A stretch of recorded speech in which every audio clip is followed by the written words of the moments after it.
acids and bases, there's a few things we need to consider, right? We want to think about the buffer system. So we have to think about, okay, so the lungs deal with, between acid and bases, which one does the lungs deal with?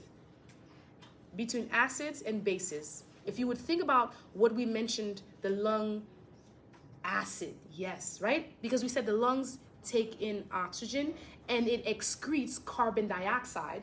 And we said carbon dioxide is considered a acid. And it's in the word, carbon dioxide, right? You think of it that way. It's an acid. So if the lungs are dealing with the acid, there has to be an organ, another organ that deals with the base. And which organ is that? The kidneys. So the lungs deal with acid, the kidneys deal with base. So the whole idea of the buffer system in its simplest form is this. When one is broken, it can't help itself. If the lungs are not working well, it's causing the problem, but it can't fix it.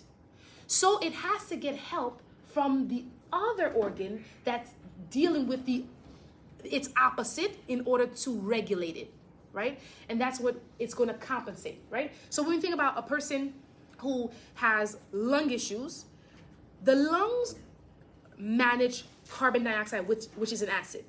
If carbon dioxide is a lot, the body's going to be what? Acidic. If carbon dioxide is very little, the body's going to be what? Basic. So the one thing can cause both problems. The lungs can be holding in carbon dioxide, causing it to increase. The acid is increasing, the carbon dioxide is increasing. So it's causing the body to be acidic. Or the lungs can also be excreting carbon dioxide too much, which is causing the body to get rid of acid and the body will become basic. So if it's the same if it's that way with the lungs, and we said the kidneys are what manages the base, first we have to just identify if carbon dioxide is CO2, that's what it's managing. What is the base that the kidney is managing? What is that one called? HCO3. So the kidneys are managing HCO3, which is bicarbonate. So then, when the kidneys are involved, when we think about the kidneys, we already know. If we say CO2, we say lungs, respiratory. That makes sense, right? But then let me help you understand why we say metabolic. Metabolism. The kidney, when I eat, it goes into my stomach. It gets digested. Then it goes into my, it filters, or it goes through the process in my small intestine, which absorbs it, goes to the liver, which processes it and breaks it down, and then eventually it has to get to the kidney in order to take what it needs and get rid of what it needs, or what it doesn't, right? So when you think about the kidney being in that area, taking a part of that metabolic process, you can think about the HCO3 has to do with metabolism, right? Metabolism. So that's why when the kidneys are broken down or when something is happening with your metabolism, it's going to affect bicarbonate, okay? So with the same idea that the kidney or the respiratory, it can cause the body to be both acidic and basic, even though all it's handling is an acid. The same thing with the bicarbonate or the kidney. If there's a lot of HCO3, something is happening, it's causing the base bicarbonate to be high, the whole body is going to become what? Bicarbonate is a base. If there's a lot of it, the body's going to be basic, alkalinic, basic, same thing. Again, if something in the body is causing that same bicarbonate to be excreted, decreased, and low, the body's going to become acidic, right? So think of the words I'm telling you. This is a concept. We're going to put numbers to those words, but I want you to understand the idea, right? The lungs can cause the body both to be acidic and basic, and the kidneys can cause the body to be both acidic and basic, depending on what is happening to the substance it controls. Okay, and I just said, when one is broken, it can't fix itself. It got to call to the other one. So think about it. If the lungs are causing the body to be acidic, what is it doing? If it's lungs causing the body to be acidic, that means it's keeping its carbon dioxide. Acid is up. What would the kidney have to do in order to bring the body back to equilibrium? Remember, kidneys deal with base. Lungs are causing body to be acidic. The body is high in acidity. what would the kidney have to do to cause equilibrium to happen again? Increase the base. And that's what the buffer system is all about, right? It or the other one, whichever one is broken, it will need its buddy to compensate for it. Help me, right? Because I can't help myself. So it has to do the opposite of what's happening. If I'm increasing in acid, it has to increase in base. If I'm decreasing in acid, it has to decrease in, right? So it has to do the total opposite of what the broken one. But let's put numbers to it, okay? So that's the buffer system. We talk about the respiratory. We said it's the lungs. We said it's CO2. We talked about the renal system. We said that it deals with carbon dioxide, and they both help each other. When one is broken, the other one compensates, okay? All right, so this is just the measurement, like this is the chemistry of it, okay? You have to know this? No, you don't have to know this. Just, it's nice to know kind of thing, but you don't have to remember the equation. Okay, so we talked about the Allen test already, right? We said that the Allen test is a test that helps decide which artery is viable to use in order to draw the blood that is going to tell us which measurements the body is feeling right now, which is going to tell us or help us identify what the problem is. Crucial, you must remember, right, the numbers. If you don't remember the numbers, you won't know what's happening.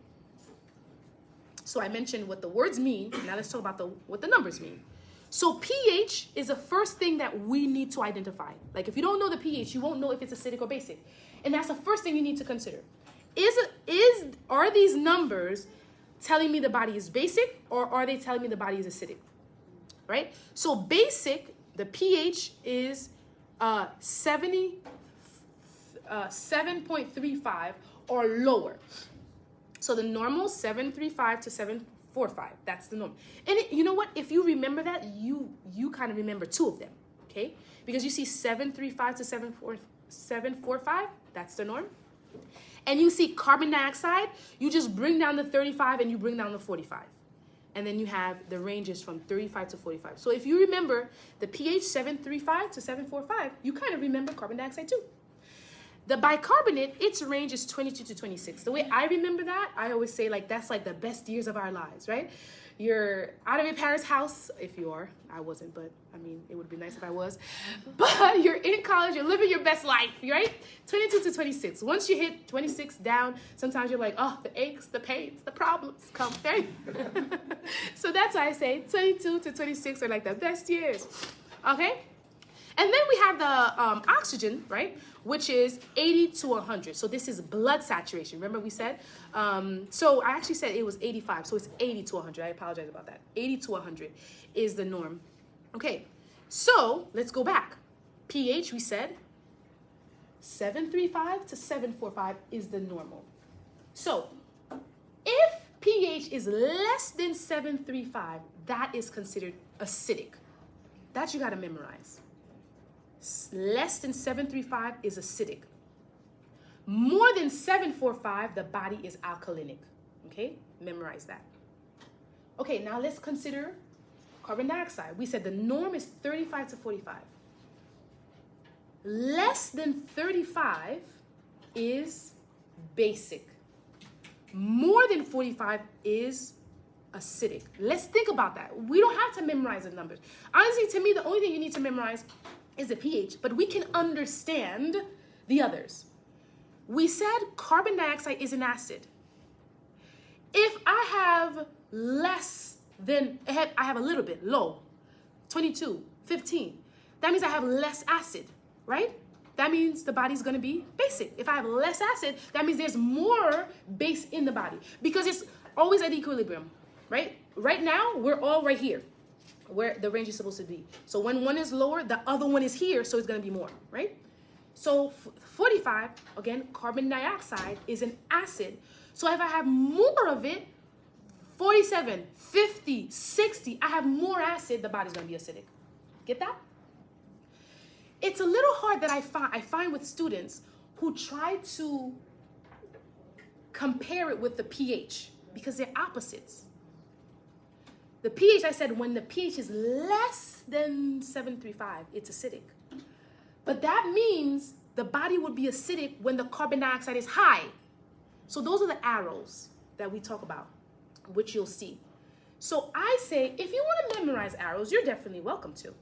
But if you understand the concept, you don't have to memorize, because there's so many other things that you need to kind of memorize in nursing.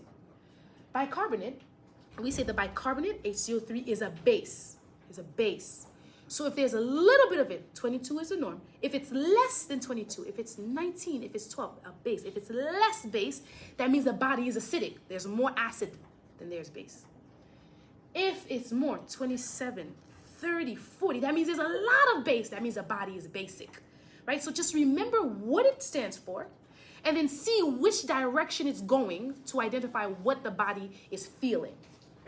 So for the oxygen, that really just helps us to know, do I give oxygen, don't I give oxygen, okay? But also the connection, remember when we learned that carbon dioxide is preferred over oxygen. So we're going to have problems with oxygen when we have issues with carbon dioxide. Because if we have more carbon dioxide, the body prefers it over oxygen, right? So that's where that element comes in. Okay, so let's start with respiratory acidosis. So respiratory acidosis, carbon dioxide excess. Respiratory, we know it has to be with the carbon dioxide because that's where the oxygen is coming from, or the carbon dioxide is coming from. We said pH is less than 7.35. pH is less than, okay? That's acidic, I remember that, okay? Carbon dioxide is greater than 45. Carbon dioxide is an acid. There's a lot of it, so the body's gonna be acidic. Respiratory acidosis, okay? So then we have the compensating system. We said if there's a problem with respiratory, the body has to compensate with the metabolism, okay? So then the kidneys are gonna have to kick in, right? So then the notion, when we start with the numbers, which we'll get there, we will see if all the numbers are out of whack, all of them are out of range, that means something is compensating for something else, right? Because obviously, if it was normal, it wasn't doing anything, right? Because like, I don't see anything, see no evil, do no evil, that kind of thing. I don't see anything. But if the carbon dioxide is compensating, that means it too has to come out of its own normal range. It has to work harder. It has to either increase or decrease from its range to help the lungs. So that's what compensation means. Okay, so what are we going to see? We're going to see acute or chronic issues, the signs and symptoms. We'll see headaches, level of consciousness changes, blurred vision, elevated pulse, cardiac arrest. We might even see that, right? That cardiac arrest is serious, right? It's a respiratory issue. So definitely that's the greatest and worst thing that can happen, right? And that's what we're trying to prevent. So keep that in mind. Anytime we have a respiratory issue, our biggest, most worst complication is a person stop breathing, cardiac, respiratory arrest. But we said that lungs are connected to heart. So if they stop breathing, the heart is gonna stop beating because it's not getting oxygen, okay? So we have that. All right, so what are some of the reasons that it could happen? So we can have neuromuscular disorders, right? Like myasthenia gravis, where the muscles are not being stimulated properly.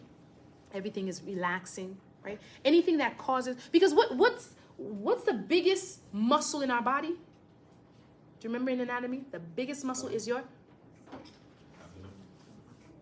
above it, your diaphragm, right? Yeah, your diaphragm is the largest muscle. It's a muscle, meaning it can relax and contract. That's why we breathe, right? And then remember we said, what is it doing?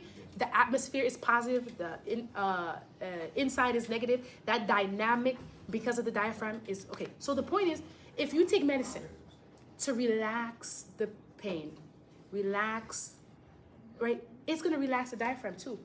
And so medication like morphine is gonna cause a problem, a breathing problem, okay? So remember that. So myasthenia gravis is a problem with muscles where it's all being relaxed, and so that's gonna cause a problem. It could be air obstruction can cause it too. Something is blocking, so then the carbon dioxide is stuck inside because it's not getting outside. What else could it be? Gas exchange, medication. We already mentioned with the morphine. Okay. So for the compensation, we said the kidneys have to kick in. So then the kidneys are going to help lower the acidity by increasing, right? If we have a lot of acid, we have to pour some base in there to neutralize it, okay? What else? So treatment, we're giving them, let's see, chronic measuring, let's see, for example, antibiotics, if it's pneumonia that's causing it, we can give them increased ventilation, give them oxygen, right? Let's see. If there's something that like pulmonary embolism that's causing a blockage, that's causing the oxygen not to get to that area, that's causing the accumulation, we can give anticoagulants. So it depends on what the problem is. Always. That's why when we are at clinicals, my groups, I always tell you, know the patho. Why is this problem happening? Because once you know why it's happening, you know how to fix it. Okay? And we do mechanical ventilation. Okay? So when the person can't breathe on their own, we definitely need to put them on a vent, right? Let's see.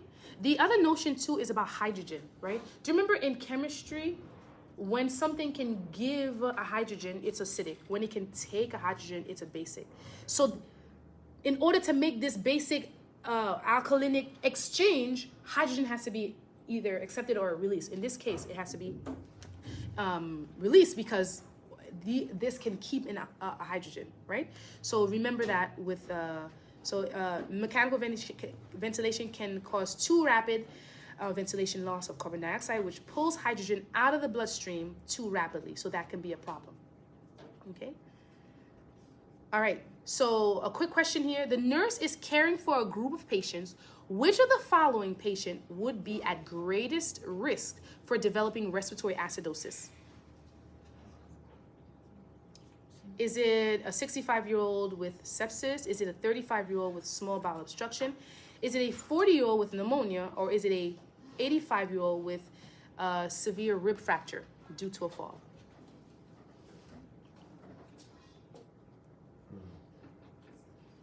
So think about your risk factors. Who's at more risk for having respiratory issues? Yeah, right. We saw age there. We said babies and very, very old, much older people. So age is already a thing, but then he has a severe rib fracture. When you have a rib fracture, are you breathing okay? No, very shallow, because it hurts, right? And so not only is he older, but he's also broken, okay? I mean, relatively speaking. All right, now let's go to metabolic acidosis. Okay, we said metabolic. So it has to be something with the metabolism. It's not the respiratory. It's not the lungs that's causing the problem. And this is what I also say to help you identify. I say call the problem by its name. That's how you get the first word. And we'll, again, go over how to figure out the numbers. But I want to understand what the numbers mean right now. So call the problem by its name. It's a metabolic problem, so it's something with the metabolism. Definitely could be the kidney, but it could be the stomach, it could be the liver, it could be something else, but it just is not the lungs, okay? What is that thing doing? It's causing acidity. So if it's metabolic, so we say it's the pH then has to be less than 7.35. That's the acidity part. We always consider the acidity first. Acidity less than 7.35. Since we say metabolic, then we're also always considering HCO3. If it was respiratory, then we would be considering CO2, right? But since this is metabolic, okay, so HCO3, so it's acidic. So HCO3 is a base. Base would have made it acidic, so base would have made it more basic, but this is acidic. So that means there's less base. So we have less than 22, right? Just understanding what that means. So then, you have a question? Oh, no, sorry. Okay. It's okay. Okay, so then when we say the compensating system, we said when the thing is broken, it can't help itself. So who's gonna help? The lungs. So then the lungs, the number of the lungs are not gonna be in range if it's compensated. It's not gonna be it's not gonna be 35 to 45. The carbon dioxide will not be normal if it's compensating, okay? All right, so what are some of the things that can cause it? We have hyperkalemia. We missed out on some of these. We mentioned headache. We didn't mention hyperkalemia, dysrhythmias. We mentioned the respiratory depression. We didn't mention the respiratory depression here. So thinking about, actually we did, right? We said morphine. What else didn't I just want to make sure I did. Let's see, alveolar capillary diffusion, COPD. So these are some other examples. Drowsiness. Okay, I just wanted to make sure I didn't miss out anything. Okay, so we have with the metabolic acidosis, right? We have the hyperkalemia that is commonly seen. That's something that will happen. Okay, so then we have the Kushmal respirations. Okay, so we're thinking about something has to help it. Metabolic problem. Kidneys can't do anything. It's broken. Respiratory has to help. Kushmal is fast breathing. Okay. Oh, fast breathing. If I breathe out fast, I can get rid of what? CO2, because the body's acidic. It's a metabolic thing. So if I can make the lungs get rid of its acid, I can balance it out. So that's where the Kushmal respirations are happening. Kushmal respirations happen a lot in people with diabetes. So metabolic acidosis, that's one of the causes, DKA, right? If you remember back to metabolic DKA, do you remember what that was again? Ketoacidosis. So the person is like polyphagia, polydipsia, polyuria, right? So what happened is they ate something, their body broke it down, it is now glucose, but they don't have the insulin to bring it into the cell, so the body is becoming hyperglycemic. But the body says, hey, I know you once ate and you had energy stored as fat. Let's go get that stored fat because I'm not getting any energy and you're eating and it's not helping. So the body goes to the fat, breaks that down because that fat was glucagon, and glucagon, when it's broken back down again, it becomes glucose. But the problem wasn't that the body couldn't get glucose, because that's what happens when you break down fat. It brings it back to glucose, right? But that wasn't the problem. The problem is it doesn't have the insulin to bring it back. So now the body has double problem. It has too much sugar, because it has the glucose, but now the byproduct of breaking down a fat is glucose and, starts with a K, ketones. And ketones is a acid. So now the body is both a lot of sugar and a lot of acid. And so that's why we have metabolic acidosis, right? It's the metabolism doing it because it's breaking down fat, but it's producing an acid, and that's where the acidosis comes in, right? So that's the DKA, severe diarrhea, right? Okay, let's think about this real quick.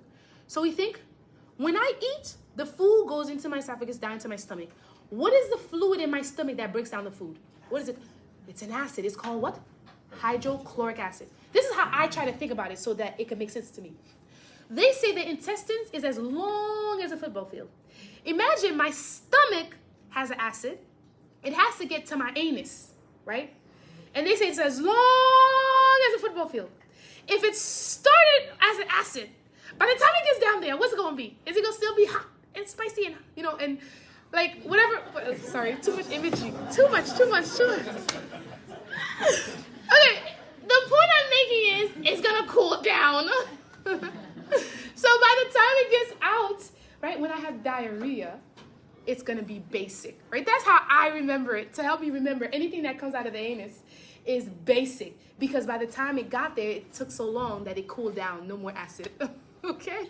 So if the person has diarrhea, they're going to have, they're getting rid of base, right? And so what's left behind is acid. So it's a metabolism something because it's in the stomach. So that's why. Then we have renal failure. When we think about the kidney, right, we're like, okay, well, the kidney deals with bicarbonate, right? And if it can't produce the base, it's going to be stuck with being acidic, right? Or if something is happening and it's excreting too much of the base, it's going to be acidic. So that's there. And then we have shock, which is just the process of, the body trying to adjust itself. And let's see, did I have more explanation on the shock?